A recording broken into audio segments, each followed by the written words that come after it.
Pada bursa transfer musim panas 2017, sepak bola Eropa akan berubah selamanya. PSG menebus mahar 222 juta euro ke Barcelona demi memboyong Neymar. Jumlah yang sangat fenomenal bahkan untuk sekarang dan mungkin beberapa tahun ke depan. Bayangkan saja dengan uang segitu kalian bisa membeli 3 pesawat Boeing 737. Lalu mengapa transfer ini begitu penting? Bukan hanya nilai transfer yang gak masuk akal, tapi transfer Neymar ini sangat berpengaruh dalam dunia sepak bola. Begitu berpengaruhnya sampai merubah sejarah sepak bola. Pengaruhnya sampai pada kehancuran sebuah klub besar dan kebangkitan klub besar Eropa lainnya. Sebelum membahas lebih dalam lagi, perlu tahu bagaimana hebatnya Neymar di masa mudanya. Neymar dos Santos Junior atau Neymar adalah prospek dari Akademi Santos. Mungkin ia adalah lulusan Akademi Santos paling populer di era modern. Neymar sudah mendapatkan penghargaan pemain terbaik Amerika Selatan di tahun 2011 dan 2012. Ia mendapatkan penghargaan itu setelah mengantarkan Santos menjuarai Copa Libertadores musim 2010-2011 dan Recopa Sudamericana 2011-2012. Tapi, bukan hanya karena prestasinya saja. Neymar jadi begitu populer karena skill individunya yang menyihir mata. Salah satu contoh seberapa mematikannya skill Neymar adalah golnya saat melawan Flamengo. Golnya itu dianugerahi Puskás Award di tahun 2011. Kepopuleran Neymar semakin menjadi tiap tahunnya. Ia pun dapat tawaran dari berbagai klub Eropa. Real Madrid adalah salah satu klub yang mengincarnya. Tapi pada akhirnya Neymar lebih memilih bergabung dengan Barcelona di tahun 2013. Sempat jadi misteri berapa banyak uang yang dikeluarkan Barca saat itu. Barca pernah mengkonfirmasi membayar Santos 25,17 juta euro. Tapi rumornya, untuk mendatangkan Neymar, Barca harus merogoh kocek hingga 86 juta euro. Ini baru terungkap beberapa tahun kemudian. Mungkin salah satu alasan mengapa Barca merahasiakan nilai transfer Neymar adalah mereka tidak ingin itu jadi beban. Banyak pemain muda berbakat yang flop karena terbebani ekspektasi publik. Barca tak ingin itu terjadi pada Neymar. Apalagi Neymar sudah terbebani dengan hype semasa ia di Santos. Tapi tidak seperti pemain kebanyakan, Neymar bisa mencapai ekspektasi publik. Neymar bisa menembus semua hingar-bingar itu di Barca. Memang musim debut Neymar yaitu musim 2013-2014 bukanlah musim yang bisa dibanggakan. Tapi itu jadi satu-satunya musim mengecewakan Neymar di Barca. Ia memenangkan treble winner musim 2014-2015, kemudian gelar Liga dan Cup double di tahun 2016. Di era itu Neymar bersama Messi dan Suarez juga membentuk trio MSN. Di tahun 2016 pula Neymar sudah jadi pemain vital untuk Blaugrana. Ia menjelma jadi pemain yang paling diandalkan setelah Lionel Messi. Pada bulan Juni 2016, Barca akhirnya menawarkan kontrak baru ke Neymar. Kontrak itu menaikkan klausul pelepasan yang tadinya 190 juta jadi 222 juta euro. Dan jika Neymar bertahan di Barca sampai 2021, maka klausul pelepasannya naik jadi 250 juta euro. Tapi Neymar tidak memiliki rencana untuk menetap di Barcelona. Ia sudah merencanakan kepergiannya dari Camp Nou. Kita semua tahu pada akhirnya Neymar hengkang ke PSG di tahun 2017. Tapi pertanyaannya adalah, mengapa? Neymar sudah punya segala kesuksesan di Camp Nou. Ia juga dicintai publik Katalan. Jika masalahnya adalah uang, Neymar sudah jadi pemain dengan bayaran tertinggi di Barcelona untuk musim 2016-2017 setelah Messi. Jadi, mengapa Neymar ingin pindah? Ada beberapa alasan yang mendasari keputusan Neymar, tapi yang membuatnya benar-benar ingin pergi adalah setelah mengetahui Messi saat itu juga memperpanjang kontraknya sampai tahun 2021. Jangan salah, tidak ada konflik di antara Messi dan Neymar baik di dalam ataupun di luar lapangan. Malah sebaliknya, hubungan Messi dan Neymar sangat hangat di Camp Nou. Bagaimanapun, Neymar adalah pemain yang memiliki ambisi untuk jadi yang terbaik. Dan ia tahu kalau itu tidak bisa ia capai selama masih ada Messi. Dalam sudut pandang Neymar, mungkin ia berpikir, bagaimana saya bisa jadi yang terbaik di dunia kalau saya bahkan bukan yang terbaik di Barcelona? Kesimpulannya, ia sadar jika dirinya akan terus jadi nomor 2 selama masih ada Messi. Salah satu contohnya adalah pertandingan Liga Champions lawan PSG di tahun 2017.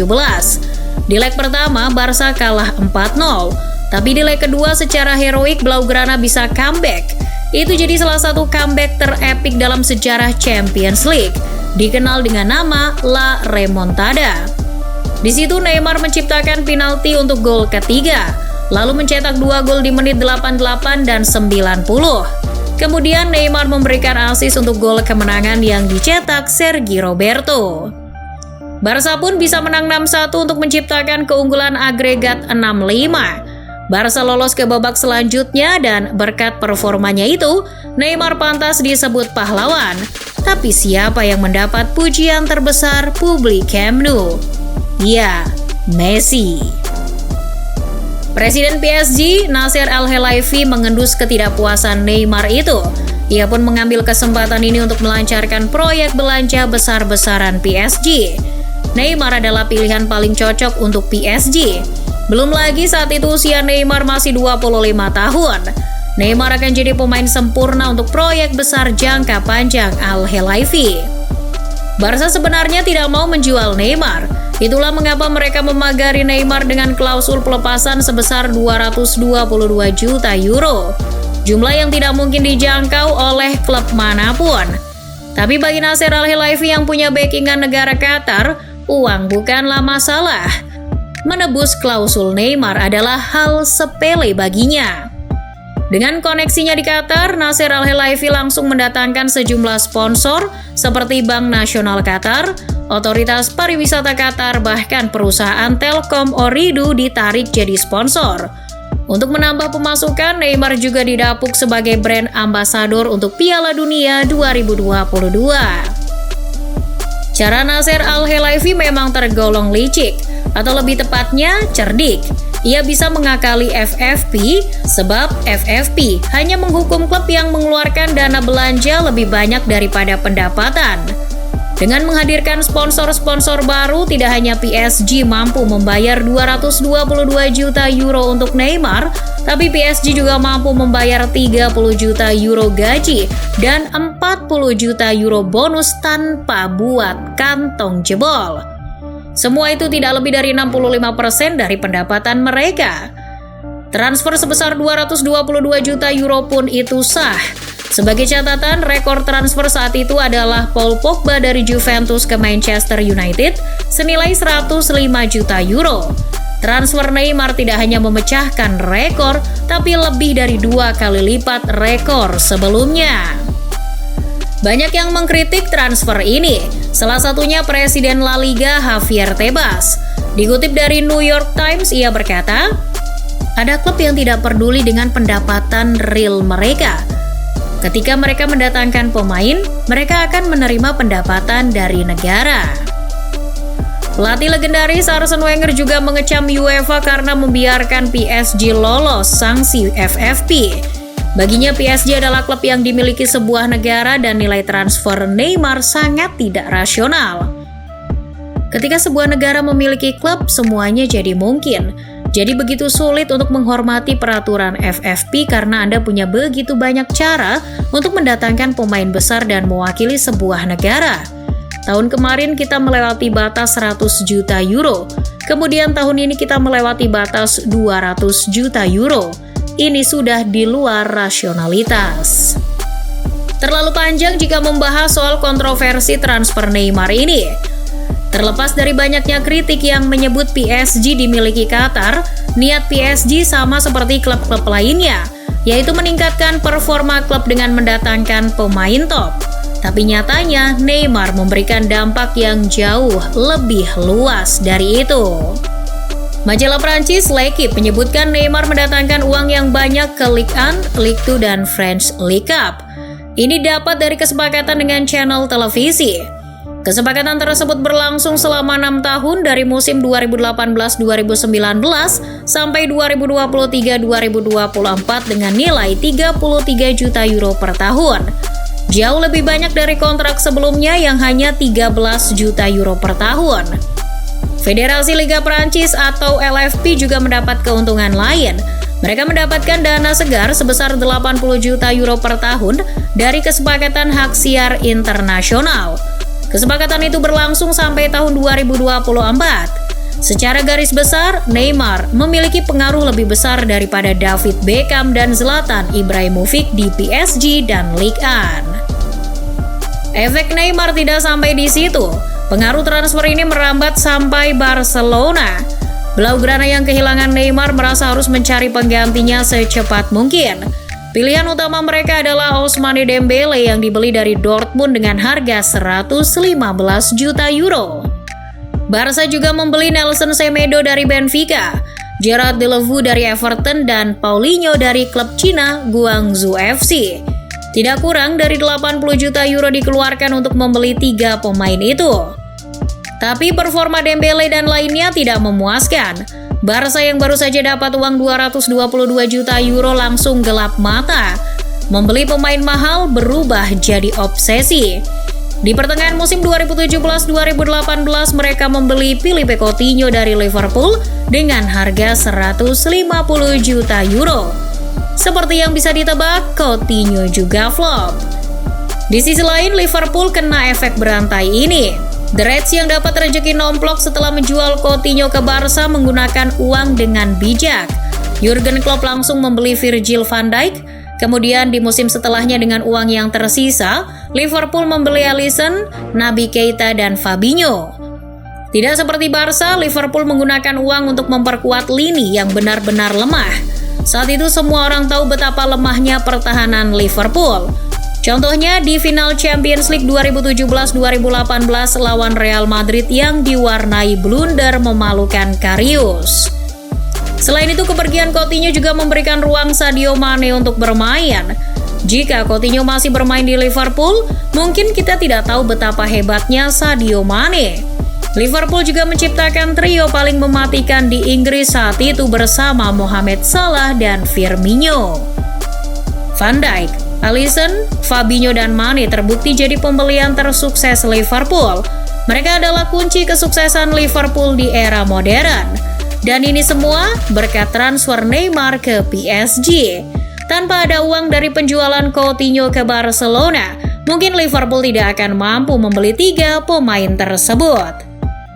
Dan tanpa mereka, apakah The Reds mampu jadi juara Liga Champions atau bahkan Liga Inggris? Mungkin tidak. Transfer Neymar secara langsung berpengaruh terhadap kebangkitan Liverpool era Jurgen Klopp. Lalu bagaimana dengan Barcelona? Barca tidak bisa bangkit setelah kepergian Neymar.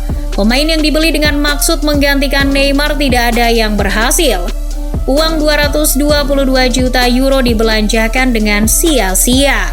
Barca seharusnya bisa menginvestasikan uang tersebut untuk mencari penerus Messi. Tapi karena kecerobohan Presiden Barca saat itu, Bartomeu, Barca malah tercebur dalam kubangan hutang. Bartomeu akhirnya mengundurkan diri di tahun 2020, tapi itu tidak menuntaskan masalah keuangan Barca. Di tahun 2021, Messi pun terpaksa hengkang karena Barca tidak mampu membiayainya. Dalam jangkauan yang semakin luas dan lebih jauh lagi, transfer Neymar ke PSG telah merusak pasar. Semakin banyak klub yang berani memasang harga pemain di atas 70 juta euro atau 80 juta euro. Jose Mourinho pernah mengeluhkan hal ini. Saya pikir saat ini Anda akan memiliki lebih banyak pemain dengan harga lebih dari 100 juta pounds. Anda akan punya lebih banyak pemain seharga 80 juta pounds dan 60 juta pounds. Jadi, sebagai rangkuman, transfer Neymar ke PSG membantu Ligue 1 berkembang, juga membantu PSG jadi tim yang serius jadi penantang juara Champions League. Mereka memang belum menang, tapi setidaknya bisa sampai ke final di tahun 2020. Transfer Neymar juga berpengaruh pada kehancuran finansial Barcelona, pengunduran diri Bartomeu, dan hengkangnya Messi dari Barca. Di sisi lain, transfer Neymar membantu kebangkitan Liverpool di era Jurgen Klopp.